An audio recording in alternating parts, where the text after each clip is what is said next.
ನೀವು ನೋಡ್ತಿಲ್ಲ ಕರ್ನಾಟಕದ ಪರಿಸ್ಥಿತಿ ಏನೈತಿ ಇವತ್ತು. ಅಭಿವೃದ್ಧಿ ಅಂದ್ರೆ ಏನೂ ಆಗ್ತಾ ಇಲ್ಲ ಸರ್. ನೀರಾವರಿ ಅಂತೂ ಪೂರ್ತಿ ಅಭಿವೃದ್ಧಿ ಕೆಲಸಗಳು, ನೀರಾವರಿ ಯೋಜನೆಗಳು ನಿಂತೋಗ, ಗುತ್ತಿಗೆದಾರರ ಪೇಮೆಂಟ್ ಆಗ್ತಾ ಇಲ್ಲ. ಸುಮ್ಮನೆ ರೀ ಸರ್, ಅನೇಕ ಕಡೆ ಗುತ್ತಿಗೆದಾರರು ಆತ್ಮಹತ್ಯೆ ಮಾಡ್ಕೊಳ್ತೀವಿ ಅನ್ನೋಂಥ ಒಂದು ಪರಿಸ್ಥಿತಿಗೆ ಬಂದಿದೆ. ಬರೀ ಅವ್ರಿಗೆ ಗ್ಯಾರಂಟಿ ಬಿಟ್ಟರೆ ಈ ಸರ್ಕಾರ ಮತ್ತೊಂದು ಸಾಧನೆ ಬಗ್ಗೆ ಚರ್ಚೆನೇ ಇಲ್ಲ. ಮೊನ್ನೆ ಬಜೆಟ್ ನೋಡಿದ್ವಿ, ಬಜೆಟ್ನಲ್ಲಿ ನೀರಾವರಿಗೆ ಏನು ಒಂದು ದುಡ್ಡು ಇಟ್ಟಲ್ಲ, ಕೃಷ್ಣಾ ಕಣಿವೆ ನೀರಾವರಿಗೆ. ಅಲ್ಲಿಂದ ಬಜೆಟ್ನಲ್ಲಿ ಬರೀ ಮುಸ್ಲಿಂ ತುಷ್ಟೀಕರಣ ಆಗಿದೆ. ಅವ್ರಿಗೆ CBSE ಸ್ಕೂಲ್ ಕೊಡ್ತೀವಿ, ಅವ್ರ ಹೆಣ್ಮಕ್ಳ ಆತ್ಮರಕ್ಷಣೆಗಾಗಿ ಹಣ ಕೊಡ್ತೀವಿ, ನಿರುದ್ಯೋಗಿ ಮುಸ್ಲಿಮು ಯುವಕರಿಗೆ 3 ಲಕ್ಷ ರೂಪಾಯಿ ಕೊಡ್ತೀವಿ, ವಿದೇಶಕ್ಕೆ ಅವ್ರು ಕಲೀಲಿಕ್ಕೆ ಹೋದ್ರೆ 40 ಲಕ್ಷ ರೂಪಾಯಿ ಕೊಡ್ತೀವಿ. ಅಂದರೆ ಹಿಂದುಳಿದ ವರ್ಗ, ದಲಿತ ವರ್ಗ, ಸಾಮಾನ್ಯ ವರ್ಗಕ್ಕೆ ಯಾವ ಭಾಳ ದೊಡ್ಡ ಅನ್ಯಾಯ ಆಗ್ತಾ ಇರೋದು ದಲಿತರಿಗೆ, ಹಿಂದುಳಿದವರಿಗೆ. ಸುಮಾರು 40,000 ಕೋಟಿ ರೂಪಾಯಿ ಇವತ್ತು SCPTSP ಅಂದರೆ SC ST ಜನಾಂಗಕ್ಕೆ ಖರ್ಚು ಮಾಡೋದನ್ನು ಗ್ಯಾರಂಟಿಗೆ ಹಾಕ್ಕೊಂಡಿದ್ದಾರೆ ಸರ್. ನಿಜವಾಗಿ SC STಗೆ ಎದಕ್ಕೆ ಉಪಯೋಗ ಮಾಡ್ಬೇಕಂದ್ರೆ ಅವರ ಜೀವನ ಮಟ್ಟ ಹೆಚ್ಚು ಮಾಡಲಿಕ್ಕೆ, ಅವ್ರ ಉದ್ಯೋಗ ಸೃಷ್ಟಿ ಮಾಡಲಿಕ್ಕೆ, ಅವ್ರ ಕಾಲನಿಗಳ ಸಮಗ್ರ ಅಭಿವೃದ್ಧಿ ಆಗಲಿಕ್ಕೆ, ಅವರ ಆರ್ಥಿಕ ಸ್ಥಿತಿ ಹೆಚ್ಚು ಮಾಡಲಿಕ್ಕೆ. ಇವತ್ತು ಎಷ್ಟು ಹಗರಣಗಳದವು. ಇವತ್ತು ವಾಲ್ಮೀಕಿ ಹಗರಣ ಆಯಿತು ಸರ್, ಸುಮಾರು 85 ಕೋಟಿ ರೂಪಾಯಿ ಬಳ್ಳಾರಿ ಲೋಕಸಭಾ ಎಲೆಕ್ಷನ್ದಲ್ಲಿ ಆನ್ ರೆಕಾರ್ಡ್ ಸಿಕ್ಕಿದೆ. ಇಲ್ಲಿವರೆಗೆ ಅವ್ರಿಗೇನೂ ಶಿಕ್ಷೆ ಆಗಲಿಲ್ಲ. ಭವಿ ಸಮಾಜ ನಿಗಮದಲ್ಲಿ ದೊಡ್ಡ ಹಗರಣ ಆಯಿತು. ಇವತ್ತು SCPTSPಯಲ್ಲಿ ಕೆಲಸ ಆಗ್ತಾಯಿಲ್ಲ, ಅಲ್ಲೂ ದೊಡ್ಡ ಭ್ರಷ್ಟಾಚಾರ.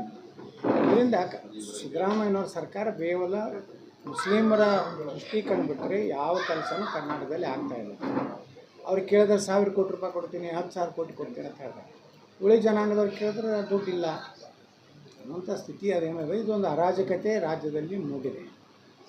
ಮೊನ್ನೆ ಬಜೆಟ್ ಅಂತೂ ನೋಡಿದ ಮೇಲೆ ಅಂತೂ ನಮಗೆ ಈ ಸರ್ಕಾರದಲ್ಲಿ ದುಡ್ಡೇ ಇಲ್ಲ, ಸರಿಯಾಗಿ ತಿಂಗಳಿಗೆ ಸಂಬಳ ಆಗ್ತಾಯಿಲ್ಲ ನೌಕರದಾರರು.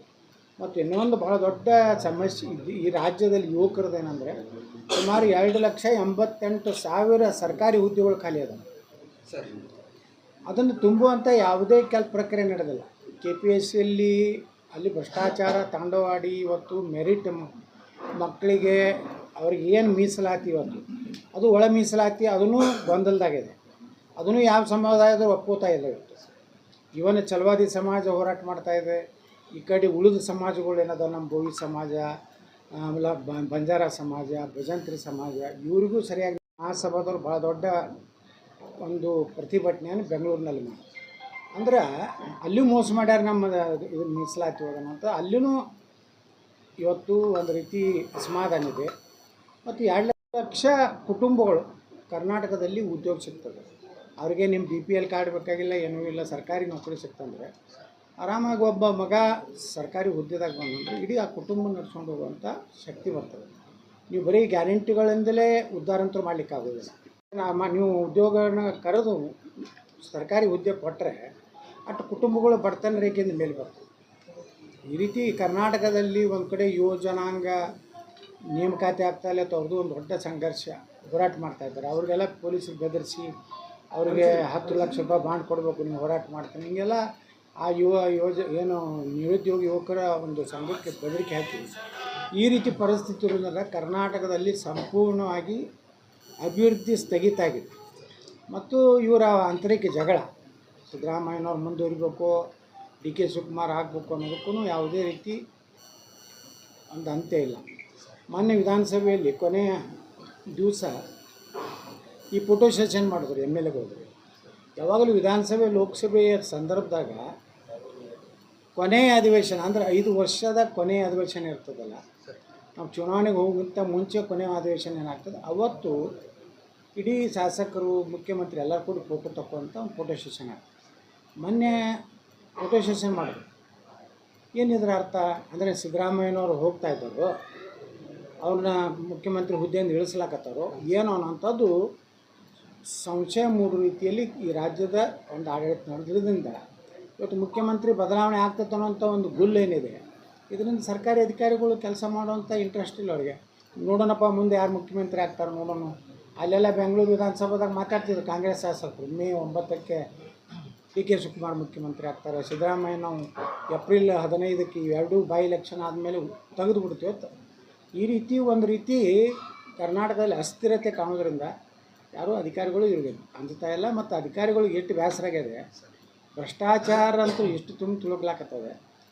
ಒಬ್ಬ ಪೊಲೀಸ್ ಅಧಿಕಾರಿಗೆ ವರ್ಷಕ್ಕೊಮ್ಮೆ ಟ್ರಾನ್ಸ್ಫರ್ ಅಂತ ತಂದರು. ಮತ್ತು ಕನಿಷ್ಠ ಒಬ್ಬ ಪೊಲೀಸ್ ಅಧಿಕಾರಿ ಒಂದು 2 ಅಥವಾ 3 ವರ್ಷ ಒಂದು ಠಾಣೆಯಲ್ಲಿದ್ದರೆ, ಒಂದು ಜಿಲ್ಲೆಯಲ್ಲಿದ್ದರೆ ಅಲ್ಲಿದೆಲ್ಲ ಮಾಹಿತಿ ಸಿಗ್ತದೆ, ಯಾರು ಏನು ಅಂತ. ಇವತ್ತು ವರ್ಷಕ್ಕೊಮ್ಮೆ MLAಗಳು ವ್ಯಾಪಾರ ಮಾಡ್ಕೊತ್ಕೊಂಡಿರ್ತಾರೆ. 8-9 ತಿಂಗಳಾದ ಕೂಡಲೇ ಮುಗಿತಪ್ಪ ನೀನು ಅವಧಿ, ಏನು ನೀ ಕೊಟ್ಟರೆ ಇಲ್ಕಂದು ಮತ್ತೊಬ್ಬ ರೆಡಿ ಆಗಿದ್ದಾನೆ ಎಷ್ಟಕ್ಕೆ ಅಂತ. ಮೊನ್ನೆ ವಿಧಾನಸಭೆದಾಗ ಹೇಳಿದೆ ನಾನು, ನೀವು ಈ ದುಡ್ಡು ಮಾಡಲಿಕ್ಕೆ ಇಂಥ ವ್ಯವಹಾರ ಮಾಡ್ತೀರಿ, ಪೊಲೀಸರು ಕಾನೂನು ವ್ಯವಸ್ಥೆ ಹೆಂಗೆ ಉಳಿತೈತೆ ರಾಜ್ಯದಾಗ? ಭ್ರಷ್ಟಾಚಾರ ಹೋಗ್ಬೇಕಂದ್ರೆ ಹೆಂಗೆ ಸಾಧ್ಯತೆ? ಒಂದು ವರ್ಷನಾಗ ಒಬ್ಬ PSI ಬಂದಂದರೆ, ಒಬ್ಬ ಪೊಲೀಸ್ ಇನ್ಸ್ಪೆಕ್ಟರ್ ಅಂದರೆ 10ನೇ ತಿಂಗಳಿಗೆ MLAಗಳು ಫೋನ್ ಮಾಡ್ತಾರೆ, ನಾನು ಮತ್ತೊಬ್ಬ ಕ್ಯಾಂಡಿಡೇಟ್ ರೆಡಿಯಾಗಿ ನಾನು ಏನು ಕೊಡ್ತೀವೋ ಇಲ್ಲೋ ಅಂದಾಗ ಆ ಅಧಿಕಾರಿ ಬಂದು ಪ್ರಾಮಾಣಿಕ ಕೆಲಸ ಮಾಡಿ ಆಗ್ತದೆ. ದಿನ ಒಂದೊಂದು ಜನರಿಗೆ ತೊಂದರೆ ಕೊಡೋದೇ ಮಾಡ್ತಾರೆ. ಸುಮ್ಮನೆ ರೋಡ್ ಮ್ಯಾಗ ನಿಂತು ಕಲೆಕ್ಷನ್ ಮಾಡ್ತಾರೆ. ಕಲೆಕ್ಷನ್ ಯಾಕೆ ಮಾಡಬೇಕು? ಮ್ಯಾಗಿನವ್ರು ಹೆಣಕ್ಕೆ ಬಿಡಿಲಿಕ್ಕೆ. ಈ ಪರಿಸ್ಥಿತಿ ಕರ್ನಾಟಕ ಇದೆ. ಇಷ್ಟು ಭ್ರಷ್ಟಾಚಾರ ನಮಗೂ ಅನಿಸಿದ್ದು ಸಿದ್ದರಾಮಯ್ಯ ಇಷ್ಟು ಭ್ರಷ್ಟರು ಆಗೋದಿಲ್ಲ. ಆದರೆ ಈ ಸಲ ಮಾತ್ರ ಅವರು ಇವರಿಬ್ಬರು ಸಿದ್ದರಾಮಯ್ಯನವರ ಪೂರ್ಣ ಹೆಸರು ಹಾಳು ಮಾಡ್ತಾರೆ. ಸರ್, ತಾವೆಲ್ಲ ಇಷ್ಟೆಲ್ಲ ಆರೋಪ ಮಾಡಿದ್ರಿ, ಅಭಿವೃದ್ಧಿ ಆಗಿಲ್ಲ ಅಂದರು ಎಲ್ಲ. ಮುಖ್ಯಮಂತ್ರಿ ಬದಲಾವಣೆ ಅವಶ್ಯಕತೆ ಇಲ್ಲೋ ಅನ್ನೋದು ಆ ಕಾಂಗ್ರೆಸ್ ಅವರು ಹೈಕಮಾಂಡ್ ನಿರ್ಣಯ ಮಾಡಬೇಕು. ಯಾಕೆಂದರೆ ಮುಖ್ಯಮಂತ್ರಿ ಬದಲಾವಣೆ ಆದರೆ ಏನು ಮುಂದಿನವ್ರು ಭಾಳ ಸಾಚಾ ಬರೋರು ಅದಾರ. ಅತ್ಯಂತ ಪ್ರಾಮಾಣಿಕ ವ್ಯಕ್ತಿ ಏನಾರು ಬರ್ತಿದ್ರು, ಹೌದಪ್ಪ ಸಿದ್ದರಾಮಯ್ಯ ಭಾಳ ಚಲೋ ಅದಾರ, ಬರಲಿ ಅಂತಿದ್ವಿ. ಭ್ರಷ್ಟಾಚಾರದ ಪಿತಾಮಹ ಬಂದು ಕೂತ್ರೆ ಮುಂದೆ ಗತಿ. ಅದಕ್ಕೆ ನಮಗೇನೋ ಆಶಾಭಾವನೆ ಇಲ್ಲ ಈ ಸರ್ಕಾರ ಬದಲಾವಣೆ ಆದರೆ ಏನೋ ಬದಲಾವಣೆ ಆಗ್ತೈತೆ. ಸಿದ್ದರಾಮಯ್ಯ ಅತಿ ಹೆಚ್ಚು ಬಜೆಟನ್ನು ಕೊಟ್ಟಂಥವ್ರು, ದೇವರಾಜ ಅರಸರ ನಂತರ ಹೆಚ್ಚು ಅವಧಿಗೆ ಮುಖ್ಯಮಂತ್ರಿಯಾಗಿ ದಾಖಲೆ ಮಾಡಿದಂಥವ್ರು. ಆದರೆ ನೀವು ಹೋಗೋ ಮುಂದೆ ಸಿದ್ದರಾಮಯ್ಯ ನೇರವಾಗಿಯೇ ಅವರೇ ಇದ್ದರು ವಿಧಾನಸಭೆಯಲ್ಲಿ. ನಾನು ಹೇಳಿದೆ, ಹೋಗೋ ಮುಂದೆ ನೀವು ರಾಜ್ಯ ಕಂಡಂಥ ಅತ್ಯಂತ ಭ್ರಷ್ಟ ಮುಖ್ಯಮಂತ್ರಿ ಅಥವಾ ದಾಖಲೆ ಮಾಡಿ ಹೋಗ್ಬೇಡ ಅಂತ ಹೇಳಿದ್ರು ಸಿದ್ದರಾಮಯ್ಯನವ್ರಿಗೆ. ಅದಕ್ಕೆ ನಿಮ್ಮ ಹಿಂದೆ ಇರುವಂಥ ಸರಿ ಇಲ್ಲ, ನಮಗೇನು ನಿಮ್ಗೆ ಇರೋದಿಲ್ಲ. ಅದರ ಅರ್ಥ ಇವತ್ತು ಭ್ರಷ್ಟಾಚಾರ ನೋಡಿದ್ರೆ ನೀವು ಏನು ಅದರಿಂದ ಹೊರಗೆ ಬಂದಿಲ್ಲ ಅನ್ನೋಂಥದ್ದು ರೀತಿಯಲ್ಲಿ ಮಾತಾಡಿ ಅವ್ರು ಹಾಕ್ತಿದ್ರ ಅವಶ್ಯಕತೆ ಪ್ರಶ್ನೆ ಬರ್ತದೆ. ಹಾಕ್ತಾರೇನ್ರಿ ಅವರೆಲ್ಲರೂ? ಹಾಕೋದು ಸಾಧ್ಯನೇ ಇಲ್ಲ. ವಾಜಪೇಯಿ ಇದ್ದಾಗೆ ಹಾಕಿಲ್ಲ, ಇನ್ನು ಹಾಕೋ ಪ್ರಶ್ನೆ ನೋಡ್ರಿ. ನಾವು ನಿರೀಕ್ಷೆ, ನಾವು ನಮ್ಮ ದಲಿತರು, ಹಿಂದುಳಿದವರು ಎಲ್ಲ ವರ್ಗದ ಜನರ ವಿಶ್ವಾಸ ತೊಗೊಂಡು ಈ ನಾ ಬಿಜಾಪುರನಾಗ ಆರಿಸ್ಬಿಡ್ತೀನಿ, ಇದೊಟ್ಟು ಮುಸ್ಲಿಮ್ ಹೋಟ್ಲೇ ಆರಿಸ್ಬಿಡ್ತೀನಿ. ಎಲ್ಲ ನಾವು ದಲಿತರು, ಹಿಂದುಳಿದವರು, ನಮ್ಮಲ್ಲಿ ಜಾತಿನೇ ಇಲ್ಲ, ಎಲ್ಲ ನಾವು ಒಂದಾಗಿ ನನಗೆ ಓಟ್ ಹಾಕ್ತಾರೆ. ನಾವು ಇಲ್ಲಿ BJP ನಾಳೆ ವೀರಣ್ಣ ಚರಂತಿ ಮಠದ 2ನೇ ತಾರೀಕಿಗೆ ನಾನು ಬಾಗಲಕೋಟೆಗೆ ಹೋಗ್ತಾ ಇದ್ದೀನಿ.